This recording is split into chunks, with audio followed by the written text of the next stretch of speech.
with 600 million without access to electricity, 900 million without clean cooking technologies.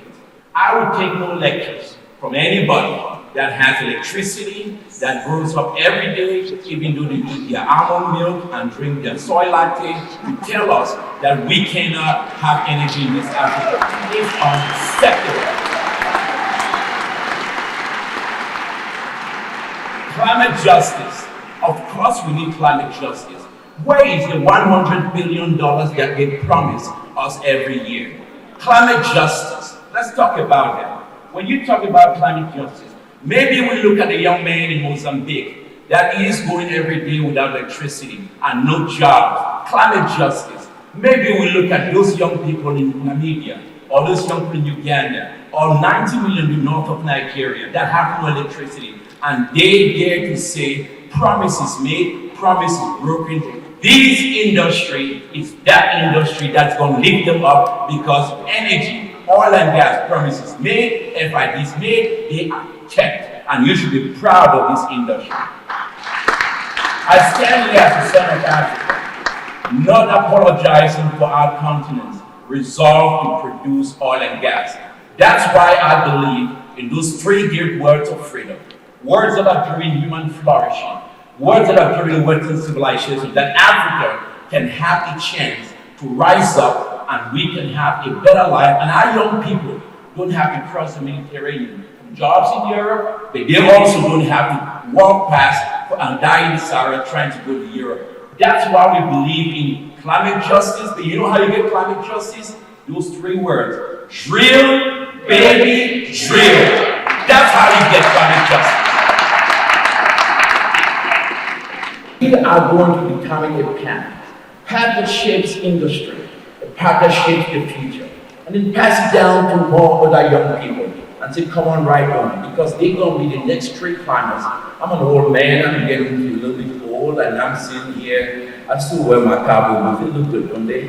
But what happens is that they are going to shape that a young girl in Africa will create that path of climate justice, invest in this continent, and our industry is going to really, really do what it needs.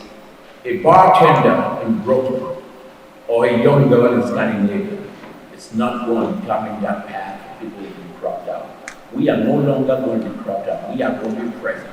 And when you hear network, invest, and you know what? Drill, baby, drill, and don't ever apologize for it. Thank you so much. Let's go choose Africa and let's go make it. Between upper ministers and potential ministers. This is to say that our doors are open to receiving as many African countries as possible into our organization, including those who have made finds but have not yet started producing, and those who are yet to make finds. For those who are yet to make finds, we want you on board because our mission is changing. In the past, APA, the precursor to APO, simply focused on cooperation and collaboration in the field of oil and gas among its member countries. The cooperation and collaboration were to facilitate enhanced oil and gas production, primarily for export outside of Africa. Today, the challenges facing oil and gas producing countries in Africa goes beyond oil and gas production for export. A major study conducted by APO a couple of years ago on the future of the oil and gas industry in the light of energy transition identified three imminent challenges. These are the challenge of financing oil and gas projects, the challenge of oil and gas technology and expertise, which the continent lacks, and the challenge of creating alternative markets for our oil and gas, as those on whom we have depended for markets for our oil and gas continue their efforts to wean themselves from oil and gas in the name of energy transition. Ladies, Excellencies, ladies and gentlemen, the history of oil and gas production in Africa has been one of heavy dependence.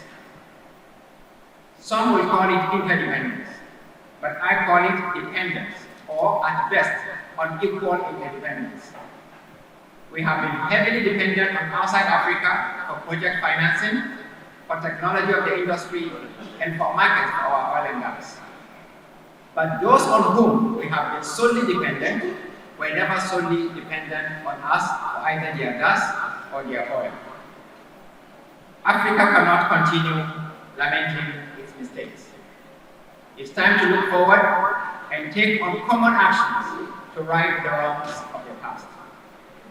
In doing so, we have to accept that our salvation as a people lies within us, not from anyone or any country outside our continent. It does not lie in receiving aids in any form. It lies in our ability to get out of our minds the ingrained belief that we, Africans, cannot make it without assistance from today's developed world. In Apple, we are already in this mindset, and that explains the actions we have taken in the last couple of years to address the imminent challenges that the energy transition poses to the oil and gas industry on our continent. The decision of the Apple Ministerial Council to partner with Afrexim Bank to establish the Africa Energy Bank is one such action. Bold, independent, and Africa-centered. Please join me in recognizing the members of the Apple Ministerial Council here present for their very bold decisions. The laughingstock of the world. At Afrexim Bank, we had since identified two critical steps that must be taken.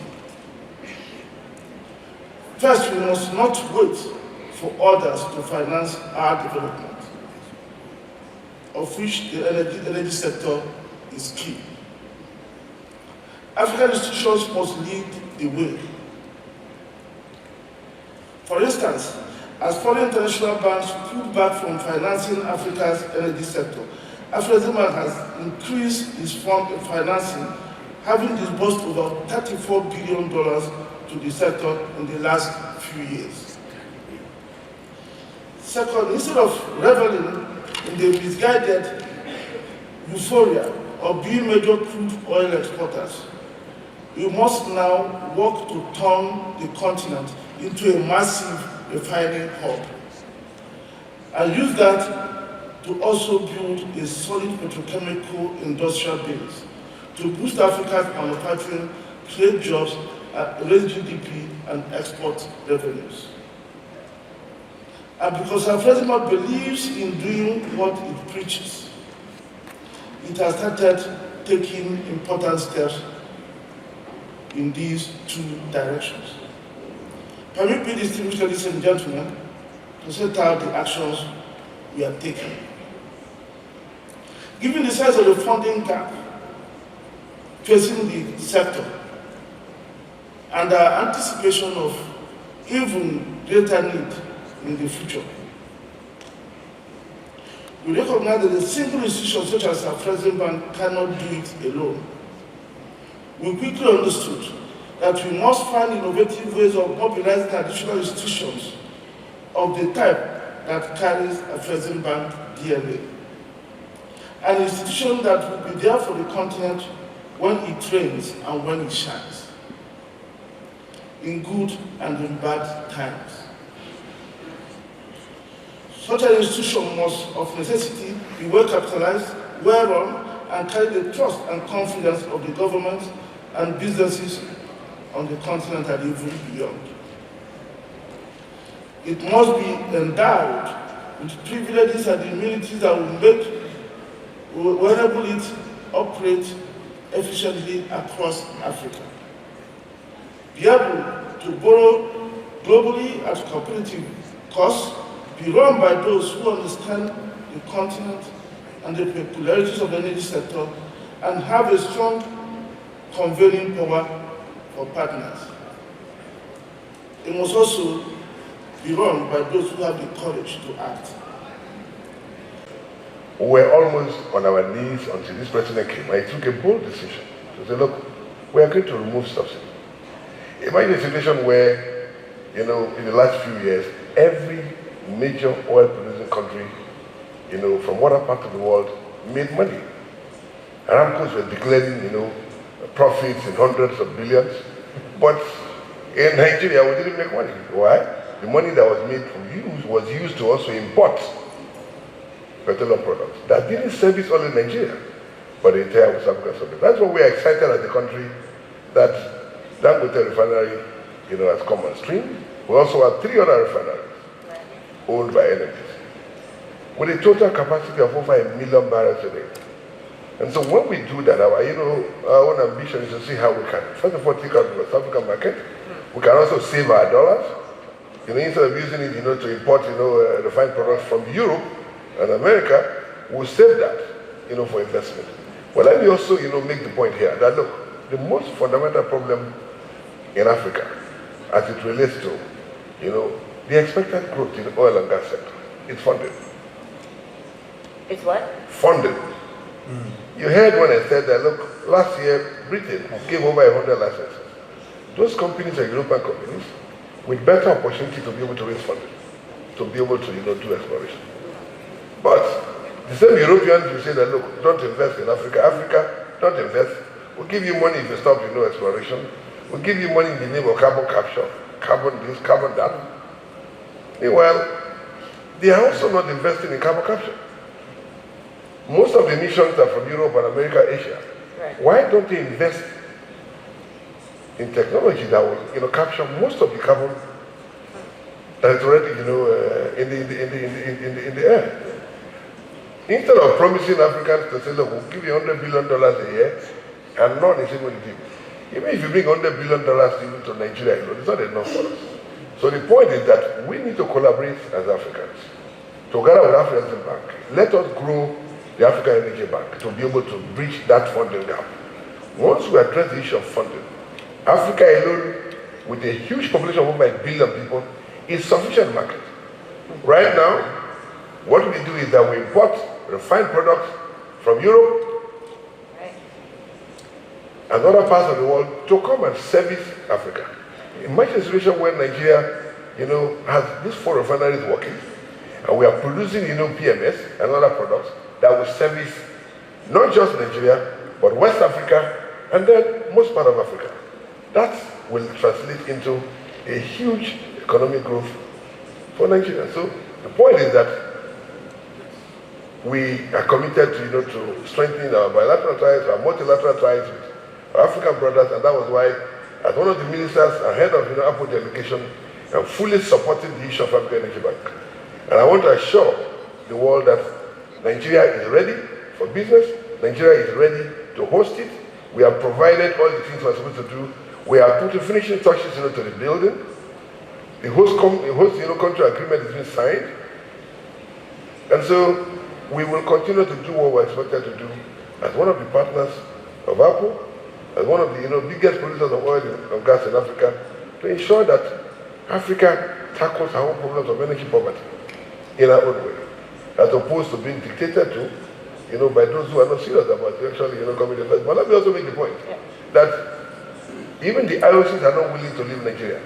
Let me give you the Nigeria example. We have seen some IOCs. You heard, IOCs leaving Nigeria. They are leaving onshore shallow waters for deep water. Chevron is here. They are not leaving. And I also, as minister, sit in my office, and I play host to several companies, IOCs that are coming to me. And we are discussing how they can invest tens of billions of dollars. Which IOCs are coming? The IOCs that we know, from the Chevrons to the ENI to ExxonMobil to Total to Shell, all of them. Shell itself is not leaving Nigeria. All of them are trying to live onshore and shallow waters because of the community problems. They believe that local players who have developed capacity can manage community problems than the IOCs. So it's important for us to make that point that look, companies are not divesting from Nigeria because of any reason, because they felt that they want to go deep offshore, which is beyond the capacity of local companies.